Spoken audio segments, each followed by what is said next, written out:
think it's time to get these asparagus in some pots. I've got some pretty serious root systems going on here. They were plugged into the herb bed pretty deeply. So we'll take these out, pop them out, chuck them in some of these pots here.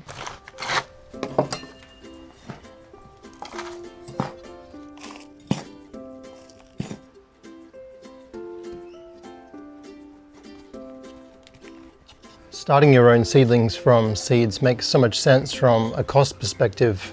I look at around this table and I know that if I bought this in Bunnings it would be $5, and we're going to end up with maybe around 40 to 60. So it makes a massive difference to the pocket if you can spend a few moments learning how to start from seed, because it's not exactly super difficult, just requires a bit of patience, a little bit of investment of time. I'm a little bit concerned with the look of the avocado. There's quite a bit of, this summer really did a number on it. I've got a lot of dead branches, and the new growth, it's sort of wilting away. I just want to minimize any potential issues with competition in this area, so I think I'm going to take out the pumpkins. We've already got some pumpkins in the front yard, so we're not going to have any shortage of pumpkins this year.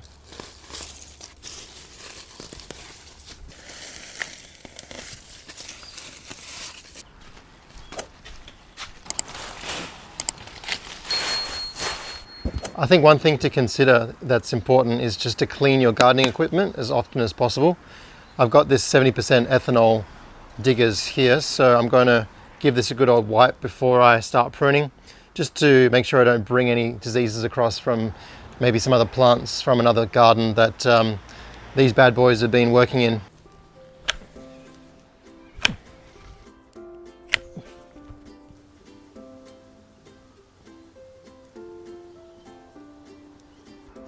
Well, there we go. We have finished the tidy up of the avocado tree. I think it's looking pretty good. We have, for a start, gotten rid of all those dead diseased branches. I've chopped off the wilted leaves off the avocado. I've sealed up the wounds, and I've put a nice coating of liquid copper mixed with acrylic paint. We've got a few things in this compost that have self-seeded. There's some papayas, there's some tomatoes, there were the pumpkins which are now gone. I'm just going to see if I can save a few of these seedlings. We'll start with the papayas. I'm probably not that worried about the tomatoes, but maybe I'll grab them anyway. Why not?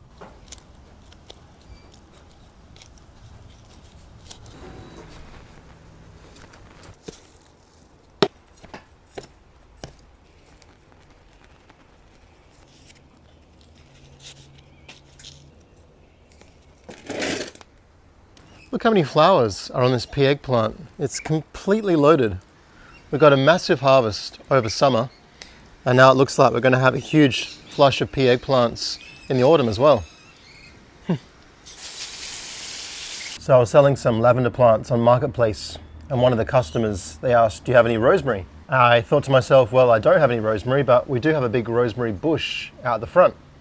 So I went out this morning, grabbed a whole bunch of cuttings, and I'm going to just take this foliage off the bottom, 1 or 2 inches, chuck it in some rooting hormone, shove about 5 of them in each of these pots, so that next time someone asks, I can say, sure do. I'm just making sure to cut it on a good angle to get lots of surface area for the hormone to touch. It's definitely not a critical step to add some hormone powder to the new cuttings, but seeing as I've got some in the shed that I just found, I'm just going to do that now. I've done it plenty of times without it and it still worked.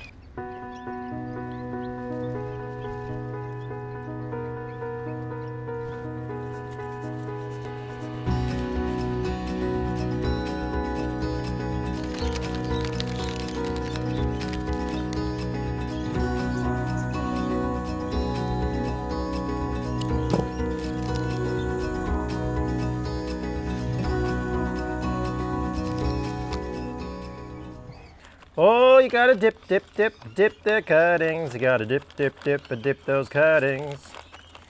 You gotta dip those cuttings in if you wanna make the cash. I've got all these little cauliflower seedlings that I started from seed probably last spring, and they didn't really do much, even when I put them in some bigger pots. Given that now we're in autumn, I think it would be a good opportunity to see whether they actually want to grow to full size, because this is the season where they would, ideally come to maturity.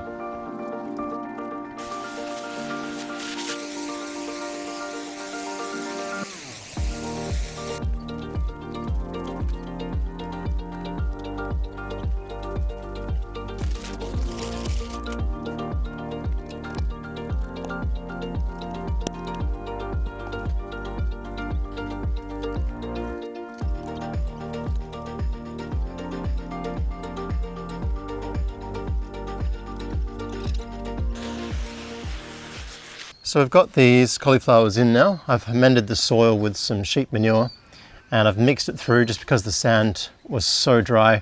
I tried to move the sheep manure about a foot deep into the bed also while having the hose on, just to wet it and wet it and wet it. So it's pretty moist now, so hopefully now that when I put some mulch on it, it'll kind of keep the moisture in. That would be ideal. But yeah, I've got a bit of a good spacing here, probably about 30 centimeters between each cauliflower plant.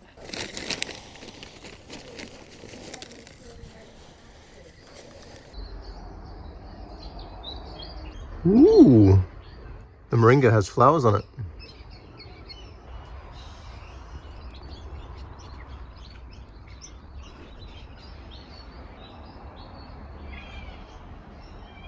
The figs have all but slowed down ripening now. Geez, my feijoa doesn't look too good.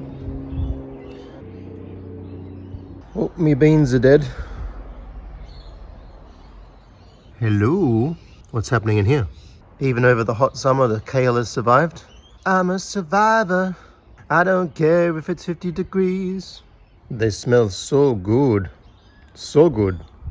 Well, our rosella was pretty much only good for one thing, and that was for making me some money. I sold most of them, planted 2 of them, because I haven't really had any success with it. My port wine magnolia, look at it, it looks terrible. I think it got overwatered. Hey, frangipani, sell us your jawbone. Well, 2 of our longans made it over the long summer. As I said, I don't really know whether these are going to turn into any kind of edible longan, but it seems like a pretty cool experiment, given that we grew them from the seeds from the supermarket. Definitely happy with the recovery of the dwarf imperial mandarin.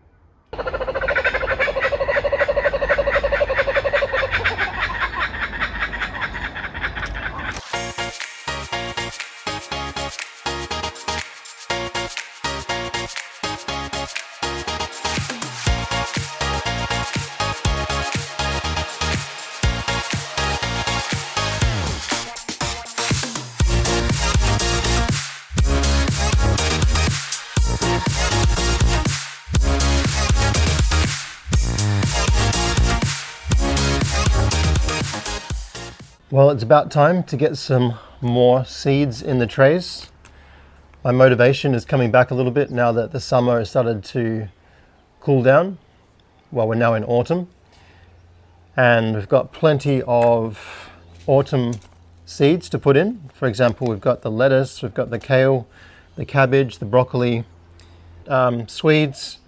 So we've got a lot of different options, and we've got lots of different trays. We've got the slightly larger trays, which are the Hugh Richards trays, and then we've got plenty of the Charles Darting trays as well. Hey buddy, did you get a few chipperoos around here or what? You sure you don't want to go for a surf? 2.9, okay.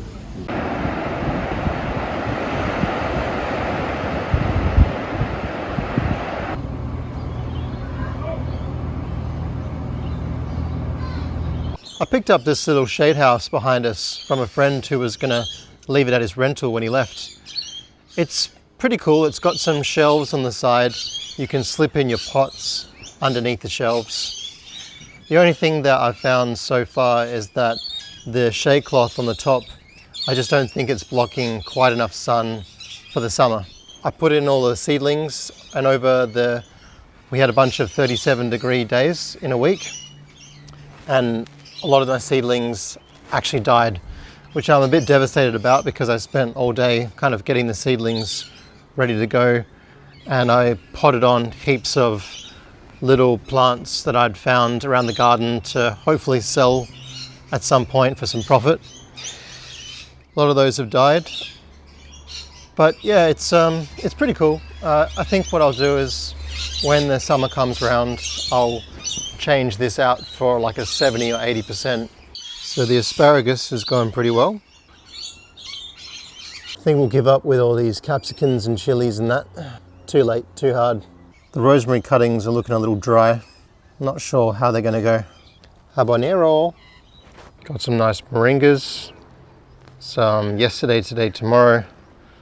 Some papayas and some plumbago. One feijoa and one purple artichoke. Well, it's been about 4 weeks since I put all these seed trays in here, and not a lot has come up. So I'm wondering whether the extreme weather just like literally killed the seeds or what.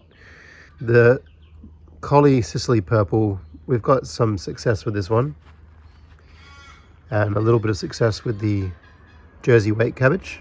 Broccoli's not too much going on there. Literally nothing with the cabbage. Well, one cabbage here. Strangely, like nothing with the kale. Nothing with the lettuce. But we did get a couple pop up on this tray the last few days. No leeks and no cabbage. So I just did a new tray of beetroot globes. And yeah, I think I'm going to just throw these seeds, this soil back into the main mix and start again, because I'm a bit tired of waiting here.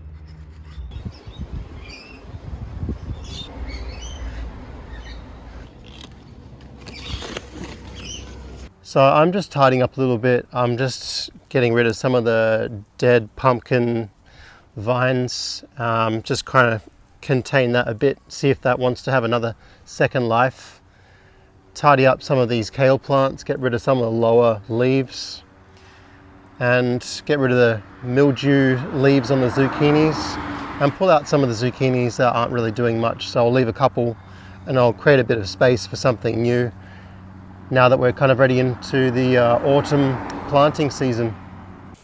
This Artemisia absinthium plant's kind of sprawled everywhere.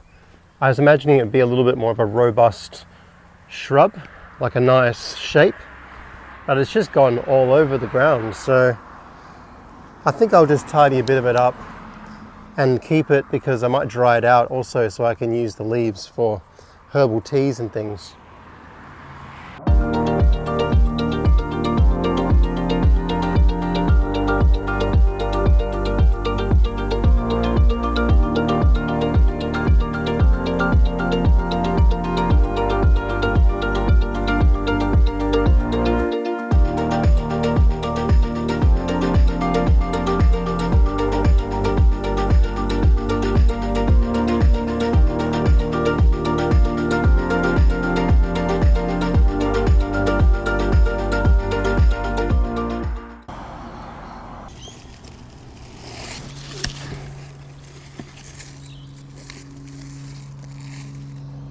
Very nice. My tree wormwood died and I don't know why.